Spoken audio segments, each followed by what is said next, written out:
A drug addiction, and this is something, or drug use and abuse, this is something that I'm curious your take on, too. The American Society of Addiction Medicine just came out with a white paper basically calling for everybody to be drug tested. And as their paper notes, and I'm quoting from this white paper, a major need today is the wider and smarter use of the currently available drug testing technologies and practices. Smarter drug testing means increased use of random testing rather than the more common scheduled testing, and it means testing not only urine, but also other matrices such as blood, oral fluids, saliva, hair, nails, sweat, and breath. This is bizarre. Please stand on this treadmill for 15 minutes, work up a sweat so I can scrape it off your forehead. Spit into the... I'm going to cut your hair and keep some... I mean, really? This is... I think the drug testing is degrading. I think it's invasive. And I think we should put an end to it tomorrow morning.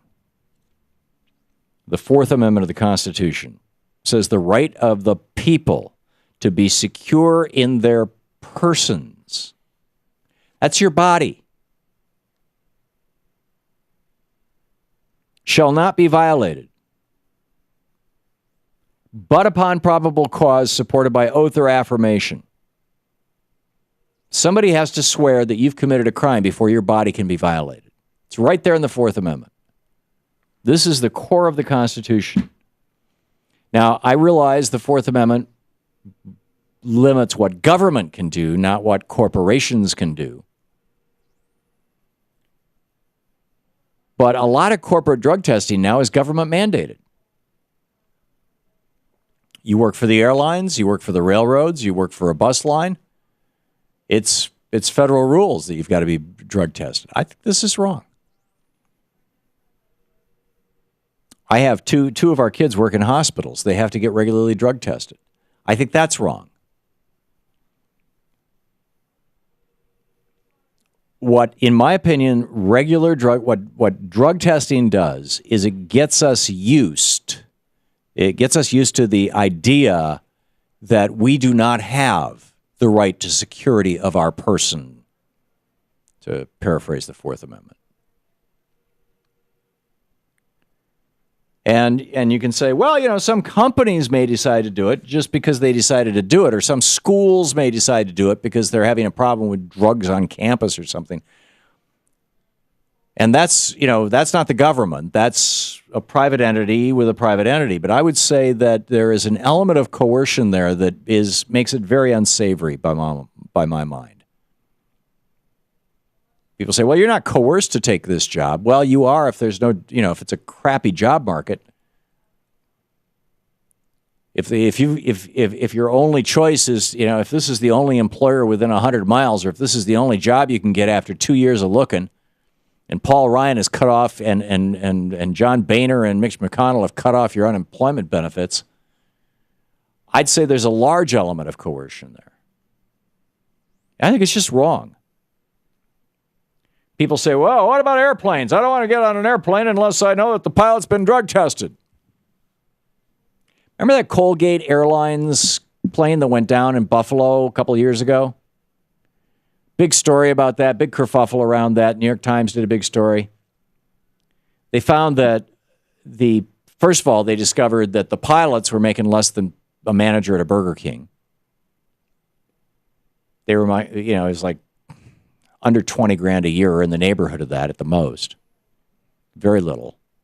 Number one. Number two, they were saying, well, our pilots only fly, up to 8 hours a day, right? Or whatever it was. I mean, there's whatever the FAA limit was. But their pilots, in some cases, had to fly halfway across the country to get to the place they were supposed to fly from, and that wasn't counted.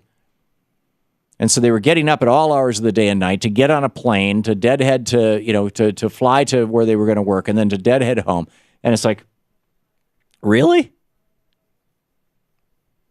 If you want to know what's a real risk, if you're a nervous flyer, You don't need to worry about whether your pilot was out smoking dope last night. You need to worry about whether your pilot slept last night. I mean, I'm doing this show right now on 5 hours of sleep last night. It's a long story, but in any that had to do with work and interruptions and lots of other things. But the bottom line is, most studies show that if you're sleep deprived, you're more impaired than if you were recreationally using drugs over the weekend.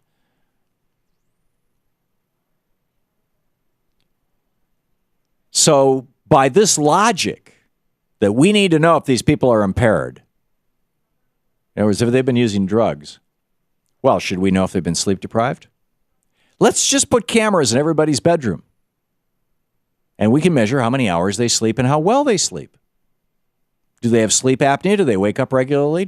Are they light sleepers? Do they wake up in the middle of the night and read for a while? I mean, what's the deal?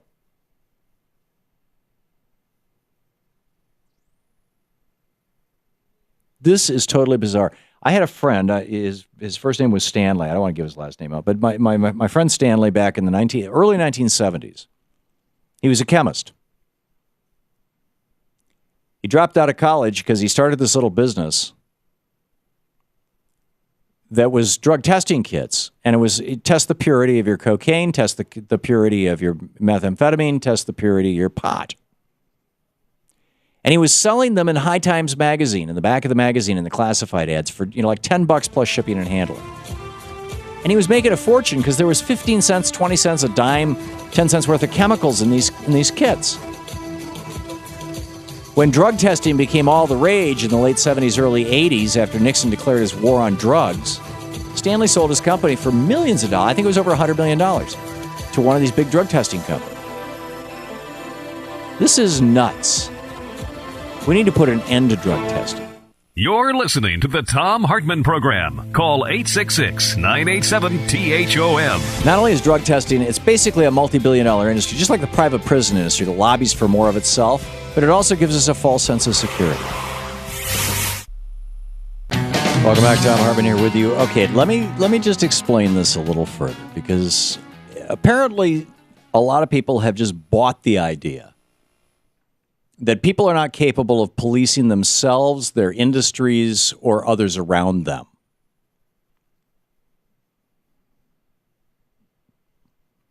And therefore, their employers have to do it, or even government has to do it. I realize this is starting to sound like a libertarian rant, but so be it. I worked in the travel industry back in the early 80s. Louise and I opened a travel agency in 83. We sold it in 86 in Atlanta.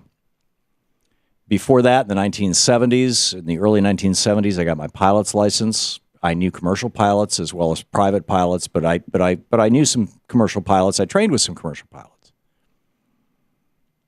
Used to hang out with them out at the Lansing Airport. Guys who flew in and out of there. Back then, there was no drug testing. And I can tell you that back then in the early 70s, if a pilot had been out drinking the night before, now there was an absolute rule against that. You could not drink within 24 hours of being on a plane. If a pilot had been drinking the night before, and anybody who was affiliated with that airline knew about it, they would turn him in. Because who wants to get on an airplane with a guy that might not be a good pilot? Nobody. The flight attendants and the co-pilots are more hysterical about it. Frankly, they know everything that can go wrong than are the passengers. There has never, we've only been drug testing for a couple of decades, for about a decade and a half, for a couple of decades.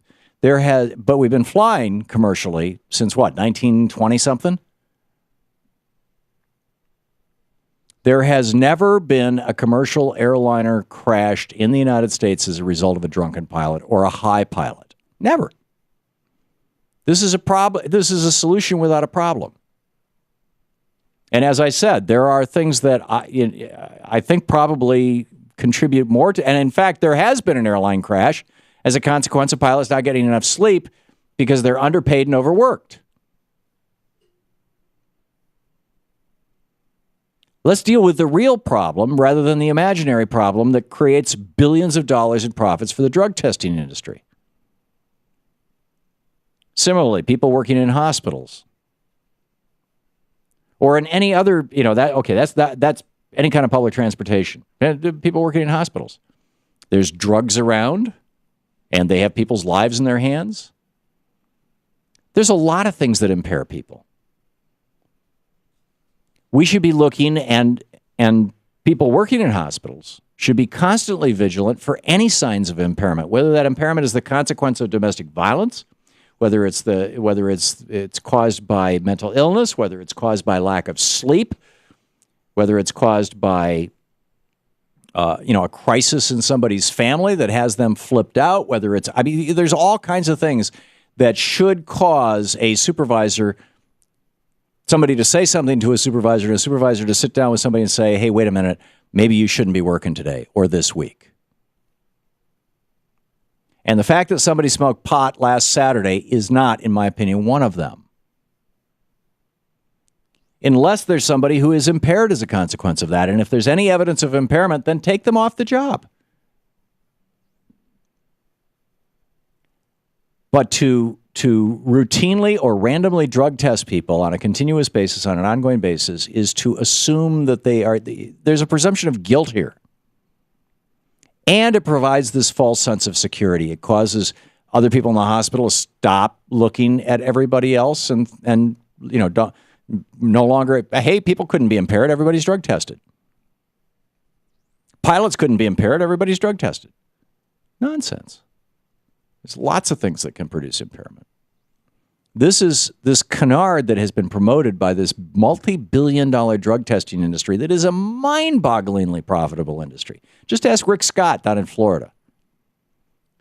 He made millions drug testing people.